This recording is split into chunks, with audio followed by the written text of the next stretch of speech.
लन यसलुह आखिर हादिहिल उम्मह इल्ला बिमा सलह बिही अव्वलुहा। नहमदुहु व नुसल्ली अला रसूलिहिल करीम।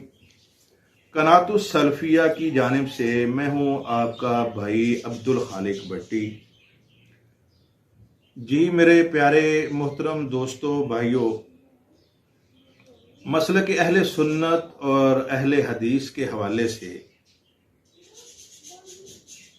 रवाफिद और शिया इनके ऊपर जो सकीफ़ा बनी सादा के हवाले से इल्ज़ाम लगाते हैं, सकीफ़ा बनी सादा का हो सकता है आप में से कुछ सहाबा ने, कुछ साथियों ने सकीफ़ा बनी सादा का नाम सुना हो।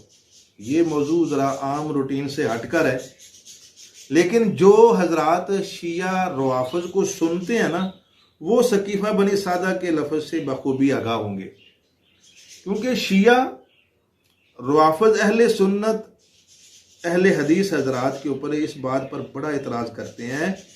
कहते हैं जी हज़रत अबू बकर सदीक रज़ी अल्लाह तआला अन्हु ने जो सकीफ़ा बनी सादा में काम डाल दिया ना, अल्लाह माफ़ फरमाए, ये उसी का ही आज हम नुकसान जो है ना वो उठा रहे हैं। और शिया का ही हम नवा राफजी शिया मलून मिर्ज़ा जेल में, उसके क्लिप में ये बात मौजूद भी है। अपने उबादा ने अपना वो लादा एक मसला खोल लिया था, ये था वो था। उनको पता था कि जो कुछ भी था ये कुछ नहीं होना चाहिए था जो सकीफा बनी साइदा में हुआ है।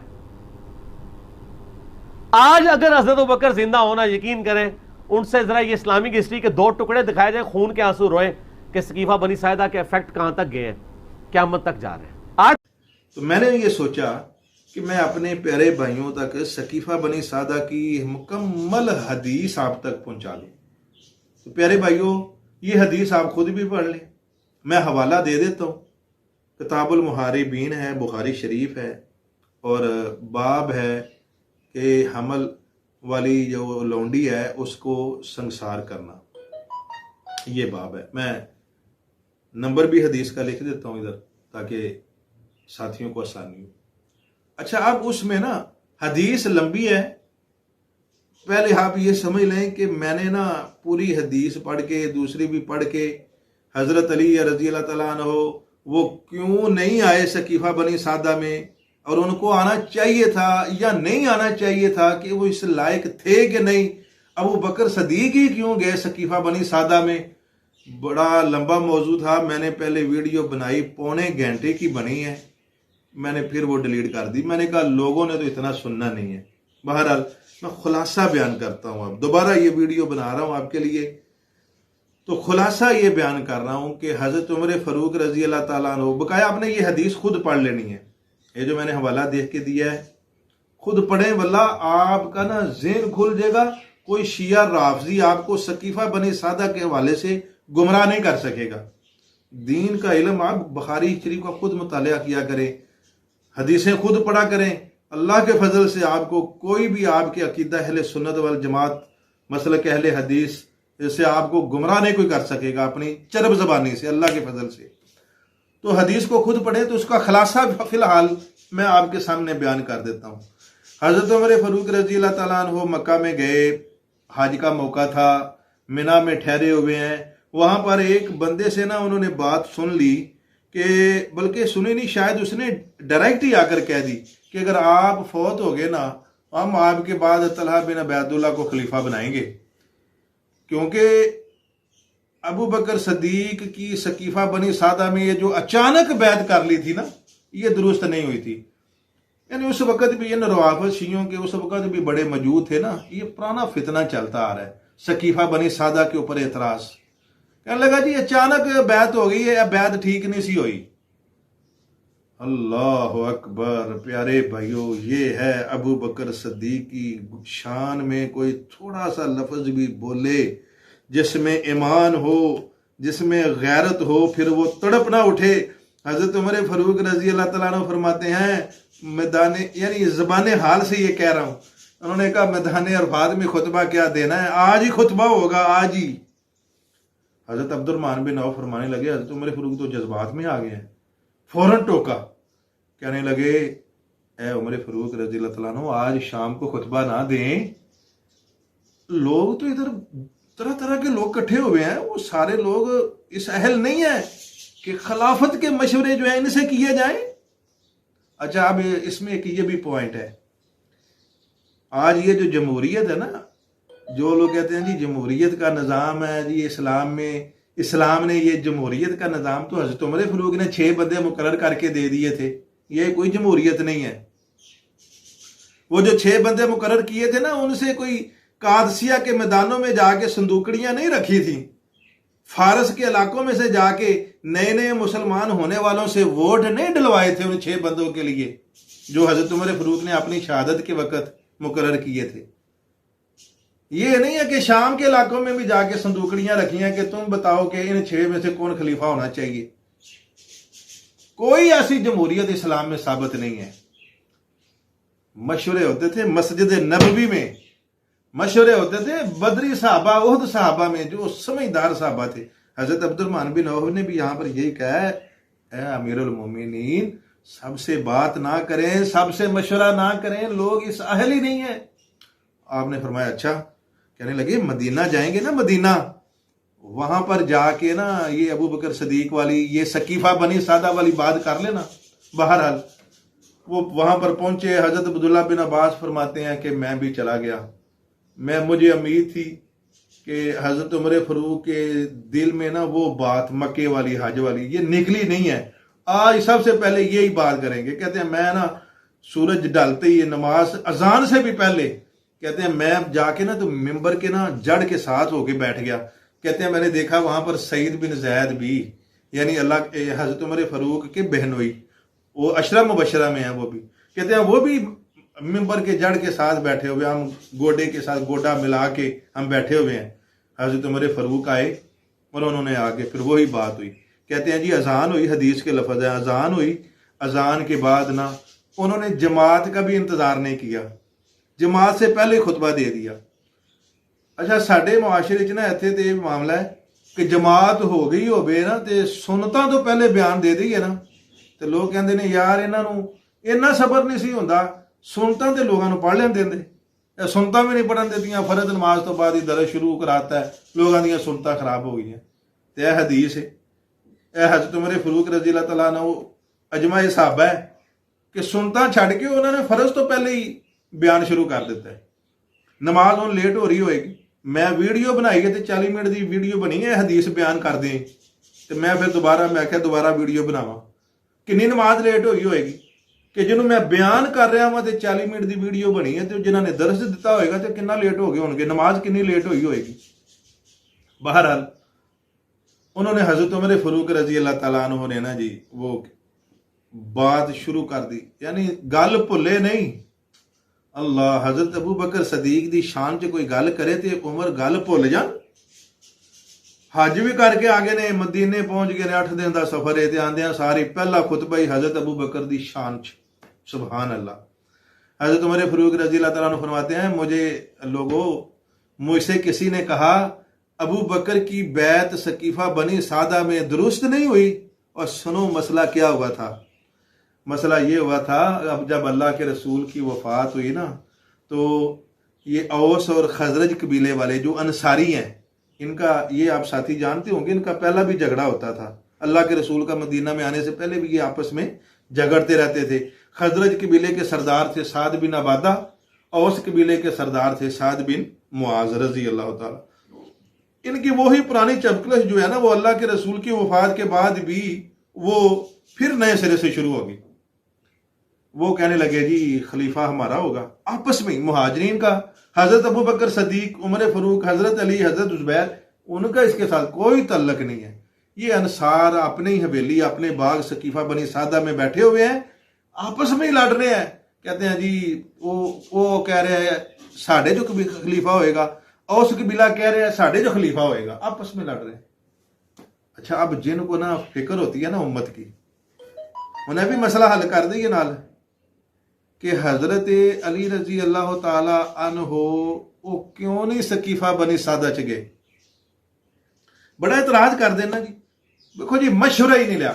और हजरत अली रजी अल्लाह ताला अन्हो ने भी जब हजरत अबू बकर सदीक की बैत की ना, उस वक्त भी उन्होंने यही एतराज किया था। बुखारी शरीफ की रिवायत है कि जी आपने तो हमसे मशवरा ही नहीं लिया। भाई मसला ये है, कई दफा मशवरा लेने से बातें होती हैं। मसलन वो सगा भाई हो ना, सगा भाई, उसकी शादी हो रही हो तो सगा भाई कहे कि जी आपने तो हमें दावत ही नहीं दी। वो भाई के भाई को भी क्या दावत है यार, सगा भाई है तेरा, और तू फिर घर में नाराज होके बैठा हुआ है कि मुझे दावत नहीं मिली। यार जिम्मेदारी समझो अपनी कुछ। यानी हजरत अली रजी अल्लाह ताला अन्हु को तो खुद उस मौका पर जाना चाहिए था। जैसे देखिए ना, अब मैं एक मिसाल दे के बात समझाता हूं। अल्लाह के रसूल फौत हुए हैं, सकीफा बनी सादा में अंसार आपस में लड़ पड़े हैं खिलाफत की वजह से। जब सारे सहाबा को खबर पहुंची कि अंसार उधर लड़ रहे हैं खिलाफत के लिए, किसको फिक्र होनी, किसको फिक्र हुई कि मेरे नबी की वो कमाई के जो आपने जंगें करके 23 साल के दौरे नबूवत के अंदर मेहनतें करके जिहाद करके माल दे के जाने दे के, तो जो कमाई एक आपने की, एक रियासत की शक्ल बन गई, आज वो उजड़ने लगी है, तबाही होने लगी है, आग के दहाने पे बात पहुंच चुकी है, कत्लो गारत होने लगी है। तो उसको बचाना है, अब इस रियासत को बचाना है। तो फिर जो इस्लाम का ठेकेदार था ना, फिक्र तो फिर होनी चाहिए थी ना उसको, फिर क्यों नहीं गया वो उधर। बकौल इनके ये शिया रवाफत, मेरे भाइयों, ये राफजी शिया यही कहते हैं ना, इस्लाम की कश्ती को हजरत हुसैन ने बचाया करबला में, और हजरत अली को भी रजी अल्लाह ताला अन्हु ये इस्लाम का ठेकेदार कहते हैं ना। कहते हैं जी इस्लाम को तो उन्होंने ही बचाया, असल इस्लाम के वारिस ही वो थे। गदीर खुम की हदीसें पेश करते हैं सकीफा बनी सादा में कि असल इस्लाम के वारिस ही ये थे। और भाई असल इस्लाम के अगर वारिस थे तो जब इस्लाम की कश्ती, इस्लाम का बेड़ा सकीफा बनी सादा में तबाह होने लगा है, तो फिर हजरत अली रजी अल्लाह तआला अन्हु को वहां पर पहुंचना चाहिए था ना, क्यों नहीं गए। हजरत अबू बकर सदीक को छोड़े जी आप, हजरत उमर फारूक को भी छोड़े रहने दे, उनसे पहले इनको जाना चाहिए था ना, क्यों नहीं गए। लेकिन मसला ये है, बात समझे, जब अल्लाह के रसूल फौत हुए हैं ना, तो हजरत अली रजी अल्लाह तआला अन्हु की उम्र उस वक्त पता है कितनी थी? 32 साल या 33 साल। यह नौजवानी की उम्र है। घरों के अंदर जब कोई अहम मामलात हो जाते हैं ना, अहम मामलात, तो बड़े जो हैं वो छोटों से मशवरा नहीं लेते, और ना ही छोटे इस अहल होते हैं कि वो उस स्टेज तक पहुंच के सोच सकें। जिम्मेदारियां नहीं होती ना, उनके ऊपर एहसास नहीं होता। अगर हजरत अली रजी अल्लाह तआला अन्हु को पता होता कि इस वक्त ये कितना अहम मामला है, तो वो भी कफन दफन छोड़ के ना सबसे पहले सकीफा बनी सादा में पहुंचते। कहते हैं इस वक्त उम्मत में तलवारें निकलने लगी हैं, अल्लाह के रसूल के दफनाने का मसला भी तो बीच में ही रह जाना, अगर इधर से जंग शुरू हो गई तो ये फिक्र होनी चाहिए थी ना। लेकिन वो उस स्टेज पे अभी थे ही नहीं।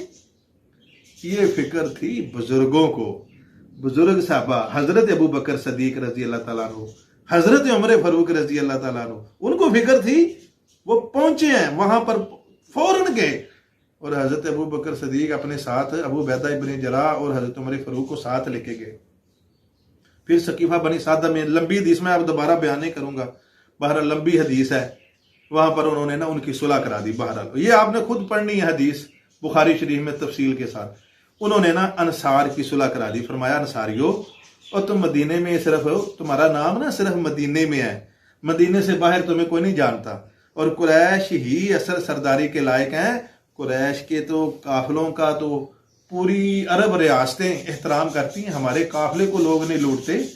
उन्होंने इस तरह के दलाइल दे के कुरैश की अजमत फजीलत बता के फरमाया कि बाहर के लोग जो हैं वो तुम्हारी बैत को नहीं मानेंगे, कुरैश की खिलाफत को बाहर के लोग भी मान जाएंगे।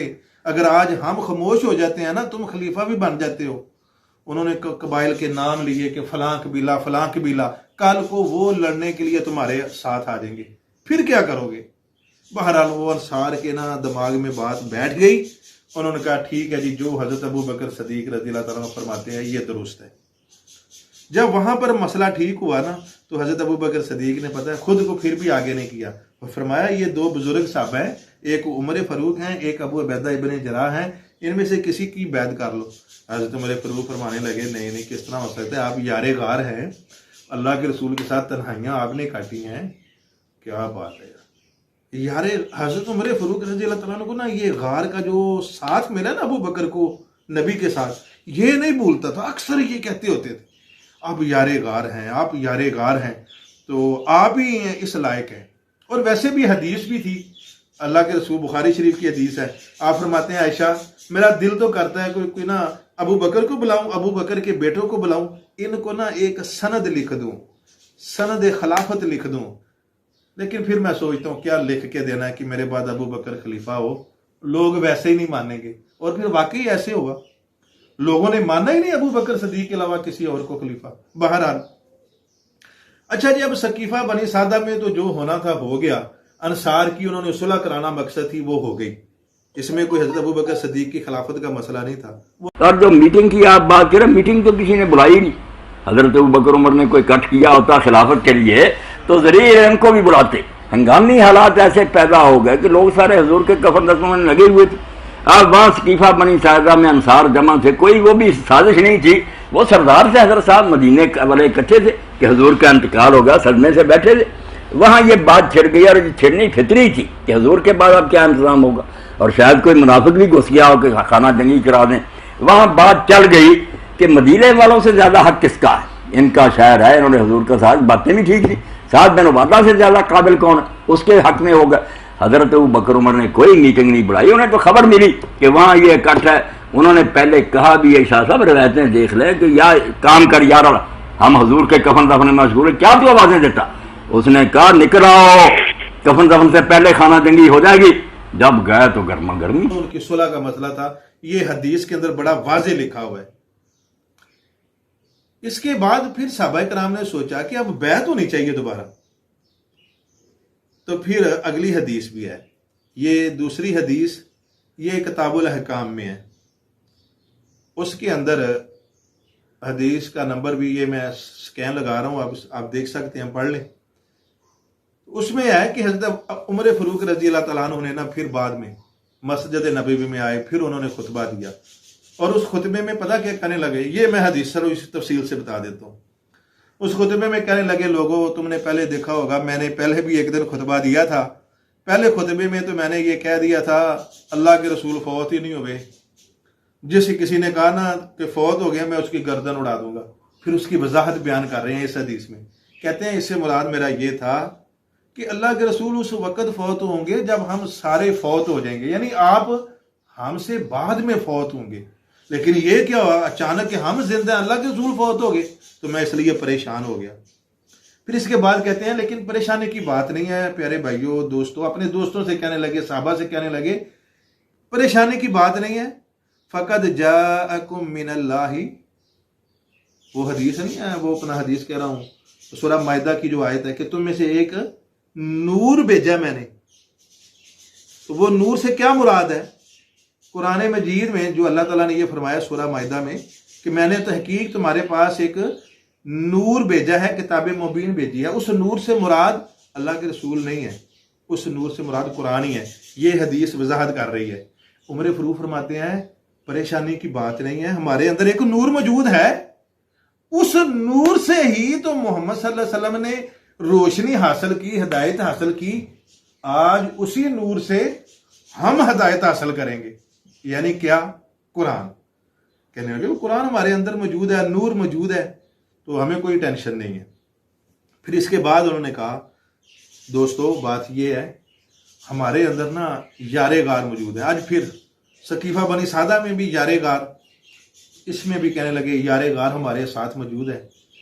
तो हम नहीं ये चाहते कि कोई लड़ाई झगड़ा हो, तो उन्होंने सारे मसाइल बयान करके हजरत अबू बकर सदीक की फजीलत बयान करके ना, तो कहा कि अबू बकर सदीक से कहा आप हाथ आगे करें, हम आपकी बैत करते हैं। लो जी, फिर वो ना हजरत अबू बकर सदीक रजी अल्लाह तआला अन्हु की सबसे पहले हजरत उमर फारूक रजी अल्लाह तआला अन्हु ने बैत की, और फिर इज्तिमाई तौर पर मस्जिद नबवी में हजरत अबू बकर सदीक रजी अल्लाह तआला अन्हु की बैत होगी। तो मोहतरम दोस्तों भाइयों, ये था सकीफा बनी सादा के हवाले से जो मैं वजाहत कर सका। 2 हदीसें आपके सामने बुखारी शरीफ में पढ़ी। तो इन हदीसों से ये पता चलता है सकीफा बनी सादा में हजरत अबू बकर सद्दीक का कोई कसूर नहीं है। वो कोई खिलाफत कब्जा करने के लिए नहीं गए। वहां पर अंसार का झगड़ा हो रहा था, अंसार का झगड़ा उन्होंने खत्म किया। बल्कि देखा जाए जो रुआफज हजरत अली से तवक्को रखते हैं ना, जो वो मुकाम देते हैं इस्लाम में उनको कि असल ठेकेदार यही है, तो फिर वो असल ठेकेदार थे तो हजरत अली को वहां पर पहुंचना चाहिए था ना। उनका शियों का एतराज हमारे ऊपर नहीं होना चाहिए, बल्कि हमारा एतराज बनता है उन पर कि भाई ये जिम्मेदारी तो फिर हजरत अली की थी कि उम्मत मुसलमान को लड़ाई करने से बचाते। कफन दफन बाद में भी हो सकता था, लेकिन फिर जैसे मैंने पहले वजाहत की कि वो अभी इस स्टेज पे थे ही नहीं। बुजुर्ग साहबा कराम के सामने तो वो बच्चे थे। जिस तरह वो हदीस भी है कि सबसे पहले इस्लाम लाने वाले कौन है? हजरत अबू बकर सदीक। और बच्चों में सबसे पहले हजरत अली। यानी बच्चा बच्चा ही होता है घर के अंदर ना जी। आपको है तो बात वैसे जिमरन करने लगा, लेकिन है हकीकत कि घर के अंदर जो सबसे छोटा भाई होता है ना, वक्त गुजरने के साथ साथ बाप बूढ़ा हो जाता है, बड़े भाई उनकी दाढ़ियां सफेद हो जाती हैं, छोटे भाई की भी दाढ़ी सफेद भी हो जाए ना, वो घर में छोटा ही रहता है। और छोटा इस बात से बड़ा परेशान रहता है, कहता है यार और मेरी दाढ़ी भी चिट्टी हो गई और मैं हला भी छोटा ही है। तो छोटा छोटा ही रहता है। हजरत अली रजी अल्लाह ताला अन्हो बुजुर्ग साहबा कराम के मुकाबले में छोटे थे। तो वैसे भी देखें जो जिम्मेदारी बड़ों की होती है फिर उन्होंने वो अदा की। हजरत अबू बकर सदीक ने, हजरत उमर फारूक रजी अल्लाह ताला अन्हु ने, अल्लाह ताला उनकी कब्रों पे जहां पर वो लेटे हुए हैं करोड़ हार रहमतें नाज़िल फरमाए कि उनका ये सकीफा बनी सादा में दरअसल देखा जाए ना तो ये अबू बकर सदीक का हमारे ऊपर एहसान है। बजाय ये जालिम एतराज करते हैं ना, ये उनका हमारे ऊपर एहसान है कि उन्होंने वो अंसार के 2 गिरोह जो उन्होंने तलवारें निकाल ली थी ना, उनकी सुलह कराई। और कुरैश अपने ऊपर नहीं उन्होंने इकट्ठा किया ना, उन्होंने कहा कुरैश के ऊपर इकट्ठे हो जाओ। कोई माई का लाल ये बता दे कि हजरत अबू बकर सदीक रजी अल्लाह ताला अन्हु ने, ये हदीस है बुखारी शरीफ मुस्लिम में से, कोई भी इस हदीस की किताब से साबित कर दे हजरत अबू बकर सदीक ने सकीफा बनी सादा में अपनी खिलाफत पेश की हो। यार खामखाई एतराज करते हो उस जैसी अजीम हस्ती के ऊपर। उन्होंने तो वहां पर जाके लड़ाई खत्म की और कुरैश की खिलाफत के ऊपर अंसार को इकट्ठा किया कि अब तुम जिसको चाहो ना कुरैश में से हो, कुरैश में जिसको चाहो खलीफा बना लो। तो फिर अगले दिन मस्जिद नबवी में सबके सामने अंसार भी आए, मुहाजिरीन भी आए, अगले पिछले सारे आए, उन्होंने बैत कर ली। सवाए एक छोटी सी आखिर में एक बात कह दूं, सवाए बनु हाशिम खानदान के कुछ अफराद के सिवा। अल्लाह अकबर, बड़ा दुख होता है। ये शुरू से ही ये आज का मसला नहीं है। आज भी अगर कोई भी आदमी दीन का काम करने लगे या दुनिया का काम करने लगे, सबसे पहले रुकावट अपने ही आते हैं। अल्लाह के रसूल की भी सबसे ज्यादा मुखालफत बनु हाशिम ने की।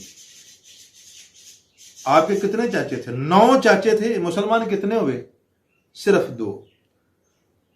एक हजरत हमजा, दूसरे चाचा हजरत अब्बास भी वो फतह मक्का के बाद, जिस तरह ये करते हैं ना शिया जेल में तुलाका, हजरत अब्बास भी फिर तुलाका में ही है। दूसरे चाचा भी आखिर दौर में मुसलमान हुए, यानी सही मायनों में तो एक हजरत हमजा थे ना। और हजरत हमजा और हजरत अब्बास के अलावा बकाया सारे चाचे मुखालफत। अबू लहब तो बहुत ही ज्यादा आगे बढ़ा हुआ था। बनु हाशिम खानदान ने आपकी जगह जगह पर आपके नातके बंद किए। और इस मौका पर भी ये उस हदीस के अंदर निशानदेही मौजूद है, बनु हाशिम खानदान और हजरत अली जिनके सरकर्दा उस वक्त रहनुमा थे, इन्होंने हजरत अबू बकर सदीक की बैत नहीं की। असल में मसला ये है, देखें हजरत अली रजी अल्लाह ताला अन्हो जब इस्लाह करने तो पहुंचे नहीं। देखें ना, बात ये उनकी शान में मैं कोई तनकीस नहीं कर रहा, सिर्फ एक तरीकी हकायक आपके सामने पहुंचा रहा हूं कि जब मौका था, जब लड़ाई होने लगी थी, जब कत्लो गारत होने लगी अंसार में, उस वक्त तो हजरत अली रजी अल्लाह तआला अन्हु पहुंचे नहीं। तो जब सारा मेहनत करके बुजुर्गों ने, बुजुर्ग साहबा ने, हजरत अबू बकर उमर फरून मेहनत करके मसला हल कर लिया, तो बाद में हजरत अली रजी अल्लाह तआला अन्हु जो है वो नाराजगी का इजहार करने लगे और बनु हाशिम भी उनके साथ कुछ अफराद हो गए कि जी हम इनकी बैत नहीं करेंगे। बहरहाल किस्सा मुख्तसर, वो बाद में 6 महीने नाराज होने के बाद हजरत अली रजी अल्लाह तआला अन्हु ने फिर खुद ही उनको फोन किया, जुबान हाल से कह रहा हूं, फोन किया मतलब पैगाम भेजा हजरत अबू बकर सद्दीक को कि जी मैं आपकी बैत करना चाहता हूं। इसमें भी फजीलत किसकी निकली, पहल किसने की, इसके ऊपर मैंने इंशाल्लाह एक दिन एक और वीडियो बनानी है कि अबू बकर चल के आए हैं हजरत अली के घर में, माना चल कर आए हैं, लेकिन बुलाया किसने। फजीलत फिर भी हजरत अबू बकर सदीक की निकलती है। अल्लाह से दुआ है अल्लाह रब्बुल इज्जत हमें सही कुरान हदीस के मुताबिक फहम की तौफीक अता फरमाए। व आखिर दावाना अनिल हम्दुलिल्लाहि रब्बिल आलमीन।